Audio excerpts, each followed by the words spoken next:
Welcome to Positive Productivity, episode 177. Are you an Infusionsoft user dealing with a mess of Confusionsoft? Are you ready to use your app to make lots of money every month rather than just spend lots of money? Well, I have a solution for you. Head on over to kimfusionsoft.com to find out more about my strategy program, which can help you take your business to the next level using your Infusionsoft app. Again, that's kimfusionsoft.com. The Positive Productivity Podcast was created to empower entrepreneurs to achieve and appreciate personal and professional success. I'm your host, Kim Sutton, and if you're ready, let's jump into today's episode. If you've been listening to the podcast for a while, you know that I'm a mom of 5. And if you haven't been listening, well, now you know. What you may not know, however, is that until my husband and I met, I was a mom of 2. And it wasn't until the end of 2011, actually even before we were engaged, that my husband had a crazy and huge idea of having a child together. We each had 2 children from previous relationships or marriages, and we wanted one of our own that wouldn't have to go back and forth to different parent houses and would be able to stay in a house of love full time. At the end of 2011, my husband proposed, and it wasn't long after that we found out that we were pregnant. Unfortunately, at the first ultrasound, however, we found out that what we thought was a real pregnancy was actually just my body playing tricks on me.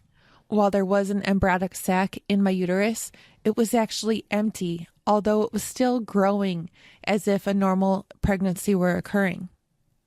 The Monday before we got married, at the end of March 2012, I unfortunately had to go through a DNC. So as you may imagine, on the day of our wedding, I was in quite a bit of pain. However, we were full of hope, and we decided to keep on trying. We weren't giving up. Unfortunately, 2012 saw 3 more miscarriages in addition to that first. And after the 4th, at the end of September, I decided that was enough. I wasn't going to put my body or my emotional health through any more stress. We loved the children that we had, and we were just going to enjoy what we had already and remember how blessed we already were. Around that same time, I started the Sutton companies, and I was working that job full-time while also working a full-time job outside of the home. Because we had decided that we weren't going to actively try to have more children, I was pushing myself really hard in my full-time job and in my business, often staying up until 2 or 3 a.m. to make sure that my clients are happy. Amazingly, just 2 months into my small business, I had enough clients that I was able to quit my day job. So I gave my notice just after Thanksgiving in 2012. Well, wouldn't you know, just that very week, we found out I was pregnant again. This may sound bad, but my heart sank because I really did not want to go through another miscarriage. I decided, however, that I was going to embrace the joy, finish my time with my full-time job to my highest capability, and continue to grow my business. In January of 2012, I left my full-time job, and amazingly, I was still pregnant and the baby was doing well. Well, 10 days late, in August of 2013, our daughter Nevaeh was born. As is the case for almost all good things in my life, good things come to those who wait. My husband Dave and I have often thought about the fact that perhaps it was just not in God's timing for me to get pregnant those first 4 times. I didn't enjoy my job. It was a lot of stress on me emotionally and physically, and I wouldn't have gotten paid for any of the time I had to take off of work because I was in a contract position. There would have been no maternity leave, and the struggle of having to pay for daycare would have been a little bit more than we could have handled at that time. Luckily, that was something that we didn't need to worry about when I became self-employed.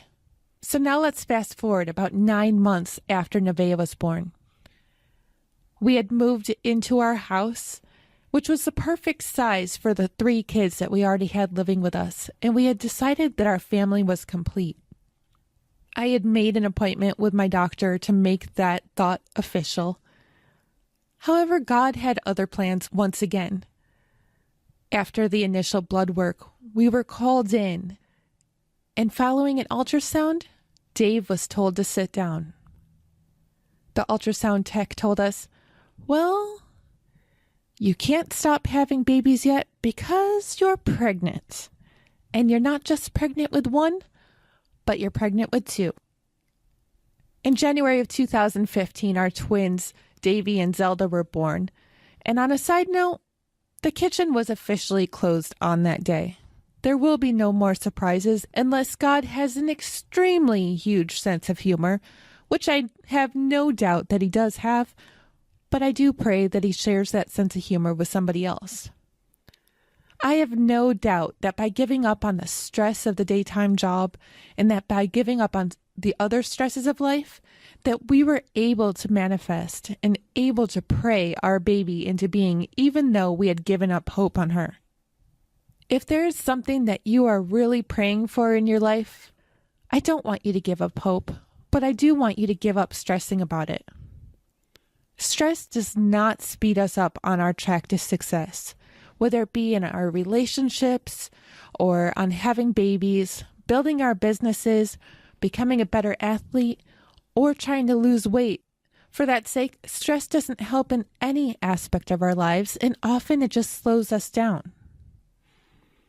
So if you're stressing today, give up the stress, keep the hope, and keep moving forward. Now, with all that said, go forth and have a positive and productive day.